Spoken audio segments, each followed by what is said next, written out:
Chevrolet Monza Classic SE ou Monza Tubarão. Tá pensando em comprar um carro desse, mas está na dúvida se é um bom carro, se ele vai te atender bem, se a manutenção vai caber no seu orçamento? Então vem comigo que nesse vídeo eu vou fazer um levantamento completo de todos os custos envolvendo a compra e a manutenção de um carro desse. Vamos falar aqui de documentação, seguro, cesta de peças completa, lista de equipamentos, parte mecânica, consumo, pontos positivos e negativos, tudo na ponta da caneta. Então, se já gostou do tema, não esquece de deixar aquele like no começo do vídeo para fortalecer o canal. Se inscreva se ainda não for inscrito. Eu sou o Paulo Silva e esse é o Bate-Papo Automotivo.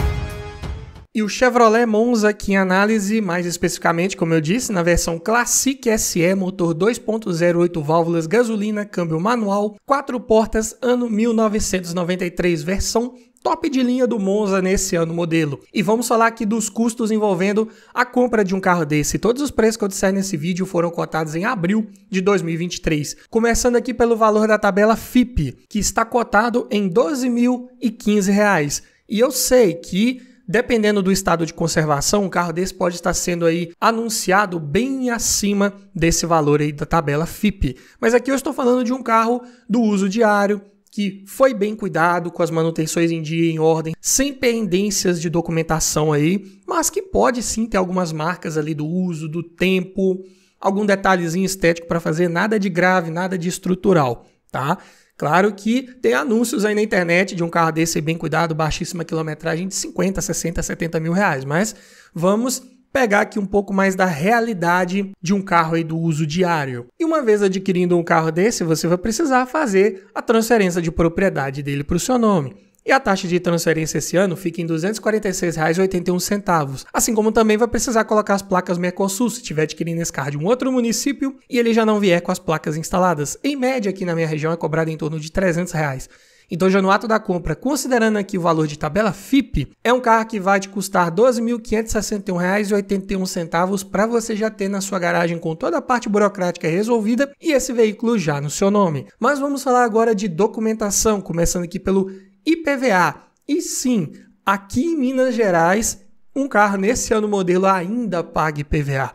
E a alíquota aqui é de 4%. Aproximadamente, né, sobre o valor da tabela FIPE. Nesse caso específico, fica em R$ 480,60. E para vários estados aí do Brasil, um carro desse já nem paga IPVA mais. Para você saber mais em detalhes sobre essas isenções de IPVA por estado, já fiz um vídeo completo que eu vou deixar na descrição também. Mas também temos que considerar aqui o custo da taxa de licenciamento anual, né, que aqui no meu estado é de R$ 33,66. Seguro. Claro que é complicado fazer seguro para um carro desse ano modelo aí, com já uma escassez de peças de acabamento, tanto externas quanto internas.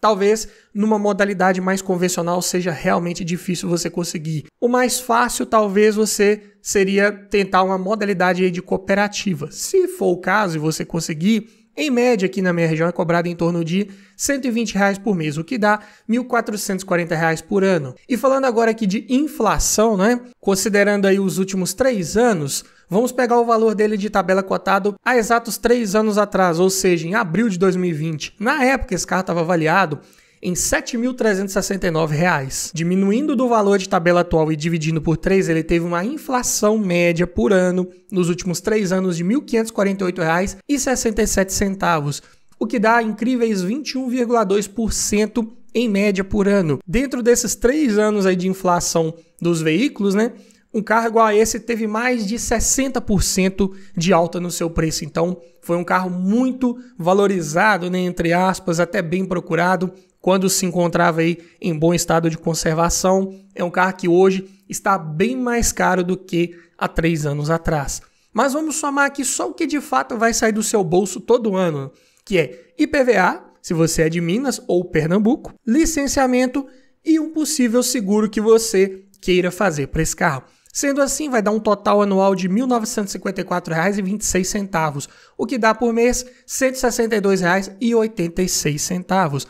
É claro que se você não tiver que pagar o IPVA aí no seu estado, já elimina de cara uns R$ 480 aí desse total. Também, se não for fazer seguro, vai pagar só a taxa de licenciamento para ter um carro desse regularizado para rodar nas ruas. Então, eu diria que até bem acessível, com certeza. Mas falando agora de manutenção, começando aqui pela manutenção preventiva, como que são os custos de peças para esse veículo? Mas antes, eu tenho um recado para você. Tá olhando um carro para comprar, mas está na dúvida se aquele carro foi bem cuidado, se ele foi batido, quer aprender a avaliar um carro em detalhes? Para isso, eu desenvolvi um e-book completinho com mais de 280 itens de tudo que você precisa observar em um carro e o que você precisa observar para cada um desses itens. Dessa forma, você vai garantir uma compra mais segura, mais técnica e não corre o risco de esquecer nada na hora de avaliar o seu próximo carro. Então, esse e-book vem para te trazer muito mais conhecimento e aumentar muito as suas chances de levar um excelente veículo para sua garagem. Link na descrição. E começando aqui pelo kit de pastilhas de freio dianteiras da Cobrec, ficaram em R$ 55,00. Já o par de discos de freio dianteiros da Fremax, R$ 298. Kit de velas da NGK, as 4 por R$ 68,00.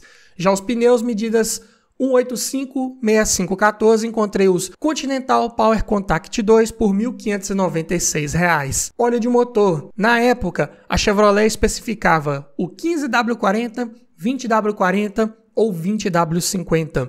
Hoje em dia é muito comum se ver utilizando 20W50 nesses motores Chevrolet Família 2. Então vamos pegar esse aqui como exemplo. A capacidade aí, considerando a troca com filtro, é de 4,25 litros. Então, você vai precisar comprar 5 litros. E eu cotei aqui um Acedelco Mineral API SL 20W50. Ficaram por R$ 135,00. Óleo mineral geralmente tem preço mais acessível, então fica mais barato aí de fazer essa troca. Além disso, também cotei aqui correia de acessórios. Encontrei da Gates por R$ 36,00, bem barato. E o kit de correia dentada, esse aqui já encontrei da Daico com tensor incluso por R$ 269,00. Preço também bem acessível. Falando agora em filtros, cotei todos da MAN, começando pelo filtro de ar do motor, R$ 47,00, filtro de óleo R$ 25,00, filtro de combustível R$ 31,00 e filtro de cabine não tinha disponível para esse carro iniciando o modelo. Então, não vamos somar nada aqui nesse item. É bem comum esses carros dos anos 90. Era até difícil vir com ar-condicionado, né, de série. Era um equipamento até raro.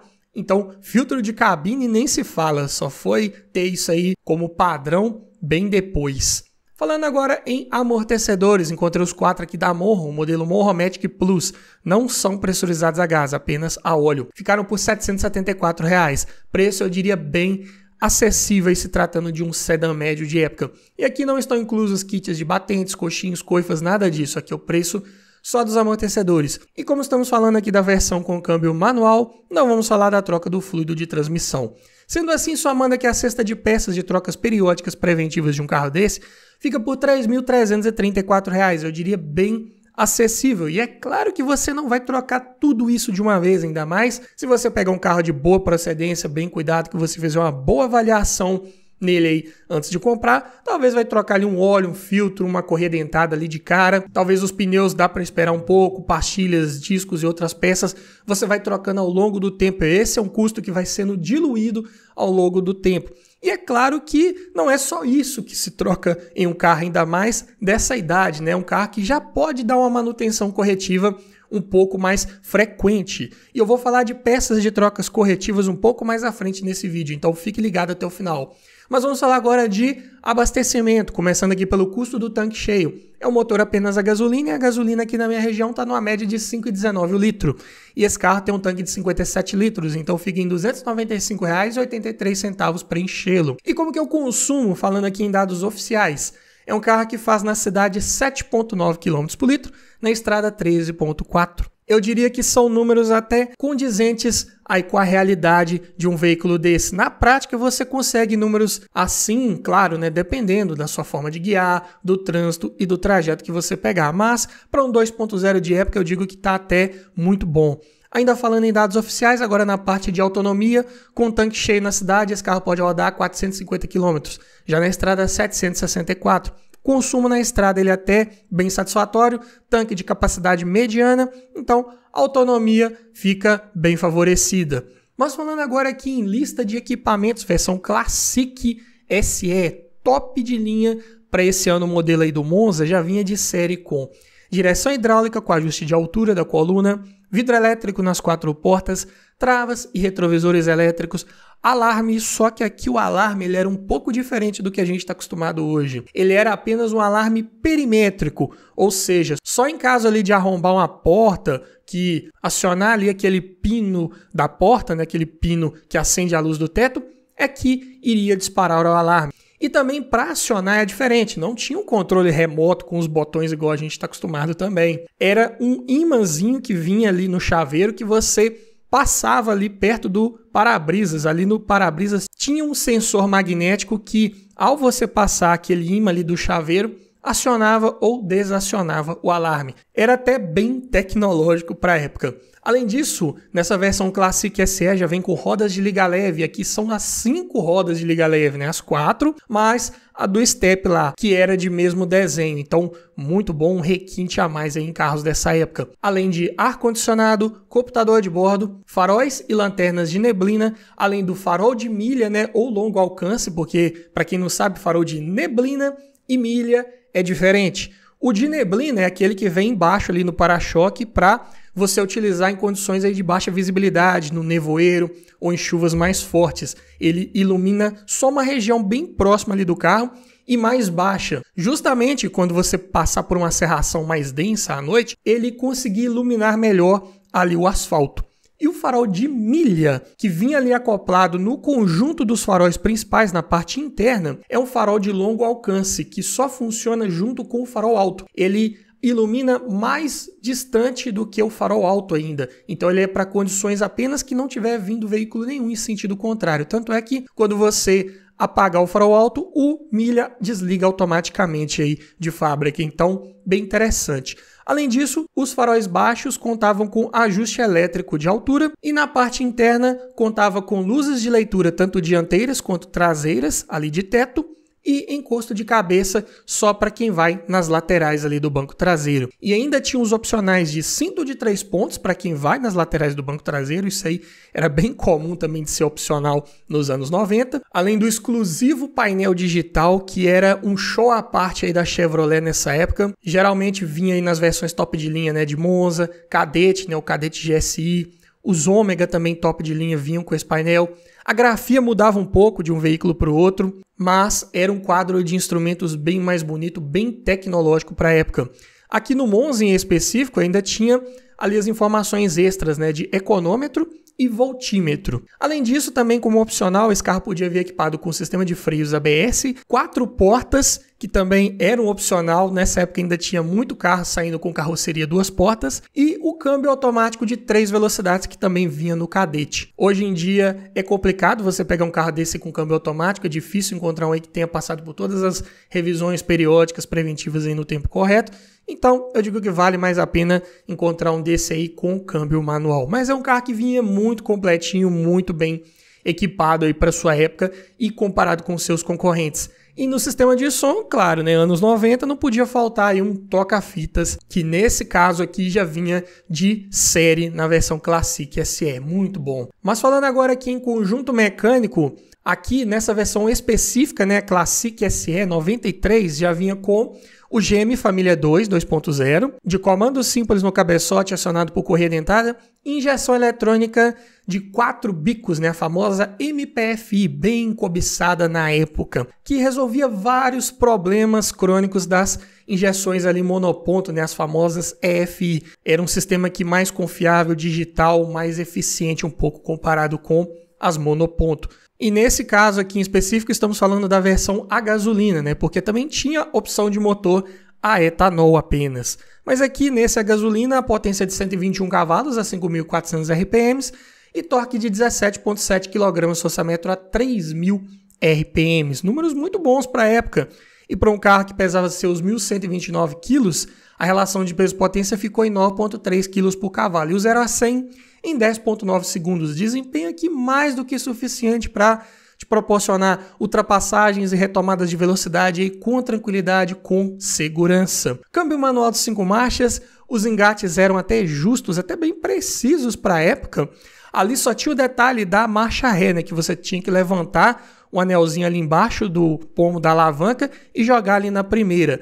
não é sincronizada, então o carro tinha que estar 100% parado para você conseguir engatar a marcha ré, senão ia arranhar demais. É um detalhe aí desses câmbios Chevrolet. Suspensão simples McPherson na dianteira, eixo de torção na traseira, manutenção corretiva mais acessível, como vamos ver um pouco mais à frente nesse vídeo, fique ligado. Além disso, nessa versão top de linha já vinha com freios a disco nas 4 rodas, sendo ventilados na dianteira e sólidos na traseira, um item de luxo também aí para a época. Direção de assistência hidráulica, rouba um pouquinho mais de potência ali do conjunto mecânico, mas era uma direção até bem leve para a época, bem confortável. Eu diria que até um pouco leve demais na estrada, mas no geral atendia muito bem. E o porta-malas conta com enormes 565 litros de capacidade. Era de longe um dos maiores da categoria, dava para levar bagagens aí da família inteira sem maiores problemas. Então, quais são os pontos positivos principais de você adquirir um Monza Tubarão aí, né, o 93 versão Classic SE? Motor resistente, confiável, peças que você encontra até hoje no mercado com certa facilidade, peças mecânicas, né, que eu estou dizendo. Preços na média, nada de exagerado, bom desempenho para a época e até para os dias atuais. É um carro que não faz feio, carro bem confortável ao rodar, a suspensão conseguia aliar bem ali um conforto ao rodar com uma certa estabilidade. Também não era um carro de comportamento bobo de suspensão em curvas, não passava maiores sustos. Além disso, excelente lista de equipamentos, ainda mais nessa versão top de linha. Excelente qualidade do acabamento. Painel central ali, de uma certa forma, nem tanto. Era um plástico ali de boa qualidade, mas não era soft touch. Mas forros de porta e bancos de extrema qualidade ali, revestidos em veludo, muito agradável ao toque, bem confortável mesmo para uma longa viagem, com certeza. Espaço interno muito bom também para quem vai ali no banco traseiro. É um carro que para a época tinha boas dimensões, então excelente, e excelente capacidade também de porta-malas. Dá para levar bastante bagagens aí com esse carro.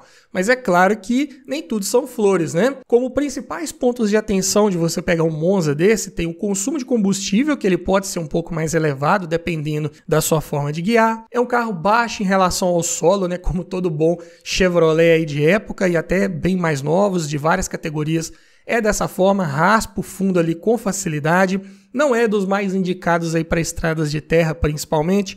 Além disso, passa por escassez de peças de acabamento aí de uma forma geral. É um carro que saiu de linha lá em 96, então muita coisa já não se encontra com facilidade hoje em dia, ainda mais nessa versão top de linha Classic SE que tinha alguns detalhes ali de acabamento exclusivos, né? Além disso, painel digital, se você for comprar um que tenha esse opcional instalado, tem que fazer um teste bem minucioso ali, ver se não tem nenhum display, nenhum segmento ali queimado, com falha de funcionamento, que não esteja acendendo, porque é caro, é trabalhoso de arrumar e em muitas vezes nem é viável. Não é em qualquer oficina, qualquer lugar que você for que você vai conseguir arrumar esse painel. Tem pessoas especializadas para mexer com isso aí e são poucas que realmente dão conta de arrumar esse equipamento, deixar ele top como era novo. Se você não liga muito para essa tecnologia, dá para procurar com um pouco mais de calma e pegar um que tem aquele painel convencional lá que também já vinha com bastante informações, bem completinho. Além disso, nesse painel digital, a única coisa que não era digital ali era o odômetro, né? Tanto o total quanto o parcial. Ele ainda era mecânico, né? Que ficava ali girando. E também nesse quadro de instrumentos em específico, esse odômetro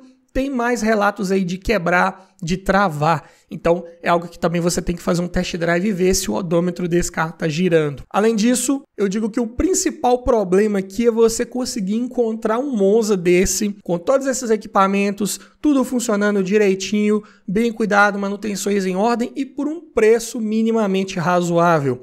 Como eu falei, né, tabela dele girando lá em torno de 12 mil, é bem difícil você encontrar um aí em condições excelentes e nesse preço. Mas eu digo que pela raridade, pela história do carro, se você curte, se você gosta, vale a pena desembolsar um pouquinho ali acima do valor da FIPE, né? A não ser que você seja um colecionador, realmente queira um carro muito extra. Aí vai de cada um, não é verdade? Mas vamos falar agora aqui de manutenção corretiva, que são aquelas peças que não estão ali no plano de manutenção periódica, né, que você tem que trocar ali de tempos em tempos ou a cada tantos mil quilômetros, né?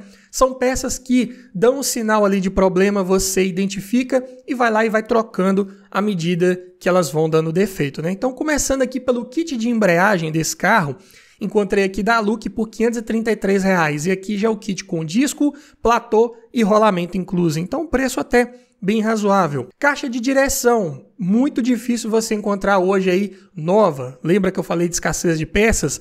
Aqui em parte mecânica, alguma coisa ali também não vai ser fácil de encontrar. Aqui eu só encontrei uma remanufaturada por R$ 638 reais. Então, se deu problema de caixa de direção num carro desse, eu digo, ou você reforma a sua, ou tenta procurar alguma em algum desmanche credenciado que você também pode encontrar uma lá original e por um preço um pouco mais acessível, mas também é difícil aí nos dias atuais. Coxim do amortecedor dianteiro aqui já com rolamento e é o preço do par, encontrei da Cofap por R$ 236 reais. Eu digo que é bem acessível. Par de bandejas dianteiras, encontrei aqui da marca KL, já com buchas e pivôs inclusos, por R$ 370 reais. Lembrando, preço aqui do par, então também bem acessível. Já o kit de junta homocinética, aqui eu cotei de um lado só, porque é difícil dar problema nas duas ali ao mesmo tempo, né? Então aqui um kit também da Cofap contendo a junta mais coifa, abraçadeiras e graxa de lubrificação, fica por R$ 284 reais. Já o kit de buchas traseiras de suspensão, usam duas, né? E aqui eu encontrei da Axus por R$ 144 reais. Preço até bem acessível se tratando de Axus, mas claro, também de excelente qualidade, peça aí de primeira linha. Válvula termostática, que também pode ser bem provável de você precisar trocar num carro desse, ainda mais se pegar com a quilometragem mais avançada. Se o dono anterior não tiver mantido ali o líquido de arrefecimento com aditivo na proporção correta, então talvez uma válvula dessa trave com certa facilidade. E aqui eu encontrei uma MT Thompson já com a carcaça inclusa por R$ 113 reais. E se for comprar válvula termostática para um carro desse, fique ligado porque dependendo do motor, o código da válvula muda, né? Porque para motores a etanol é um modelo, trabalha numa faixa de temperatura. Para motores a gasolina, que é o caso desse exemplo nosso aqui, já é outra faixa de temperatura, que é 92 graus, em que essa válvula já está aí 100% aberta. Então, algo para ficar ligado. Bomba d'água, que também pode ser bem comum você precisar trocar. Encontrei aqui da SKF por R$ 126 reais, aqui com a polia de 21 dentes. Preço até bem acessível se tratando aí de bomba d'água. Para Chevrolet aí, GM Família 1, Família 2, bomba d'água geralmente tem preço mais acessível mesmo. Já a bomba de combustível, que para esse modelo específico é elétrica, encontrei aqui da Bosch por R$ 185 reais, também preço na média. Porém o bico injetor, eu já achei ele bem mais caro aqui. Bosch também por R$ 390 reais. E eu digo que foi difícil achar aqui nesse preço. É o mesmo bico lá do Cadete GSI. E essa injeção aqui de 4 bicos, na época, não era tão comum aí nos Chevrolet. O que tinha mais é aquela injeção de um bico, né? Aquela EFI. Então aqui, se você precisar trocar um bico injetor dessas injeções MPFI dessa época, prepare o bolso porque eles são um pouco mais difíceis de encontrar no mercado e quando você encontra, o preço tá mais salgado, infelizmente. Agora falando aqui de ignição, eu fechei um pacotão completo aqui de bobina, cabos de vela, tampa do distribuidor e rotor. Mesmo esse motor aqui já sendo com a injeção multiponto, ele ainda utilizava o distribuidor com o rotor ali acoplado ao comando de válvulas, que também é bem comum de dar problema ali naquele rotor, ele parar de dar conexão. A tampa do distribuidor também costuma trincar com o passar do tempo, então fiz um levantamento completo aqui num pacote que inclui essa bobina da Olympic e as outras peças da Bosch. Tudo isso fica por R$ 472 reais. Eu diria que até um preço razoável, acessível para você dar uma revisão completa em parte de ignição desse motor, se precisar. Quer saber os preços específicos aí de cada peça? Por exemplo, a bobina, R$ 253 reais. Os cabos, R$ 95 reais. E o kit aqui de distribuidor e rotor, que geralmente você compra junto, R$ 124 reais. Então, se caso você for fazer essa manutenção, mas ver que uma bobina tá boa, ou os cabos estão bons, eu preciso só da tampa com o rotor, preciso só da bobina e tal, qualquer uma dessas peças tem preços até bem acessíveis. Bateria. Especificação lá no manual do proprietário, se é um carro que vem com ar-condicionado instalado, a exigência mínima aí de corrente é 55 amperes. Então, uma moura de 60 amperes aqui eu encontrei por R$ 425 reais. E também o kit de bieletas dianteiras, que é bem comum de quebrar aí nesses Monza, encontrei aqui o par, né, da Axus por R$80. Preço também bem na média, bem acessível. Então percebam que peças aí de manutenção corretiva, de uma forma geral, também não são tão caras para você substituir num carro desse. Eu digo que o mais importante aqui é você procurar com calma, com atenção, fazer uma boa avaliação antes de fechar negócio e ter certeza de que está levando um carro aí de boa procedência, bem cuidado, com documentação em ordem aí para sua garagem. Mas me diga você, frente a toda essa análise aí do Monza, você levaria um carro desse para sua garagem? Deixa aqui nos comentários, quero ouvir a sua opinião. E se você gostou desse tipo de vídeo, eu vou deixar aqui no final uma playlist com vários vídeos nesse formato para você que ainda não se decidiu entre o Monza, um outro carro da categoria ou até de outras categorias. Aqui você vai encontrar o vídeo que vai te ajudar a escolher o melhor carro para sua garagem. E no mais é isso, obrigado por assistir, aquele abraço e até o próximo vídeo.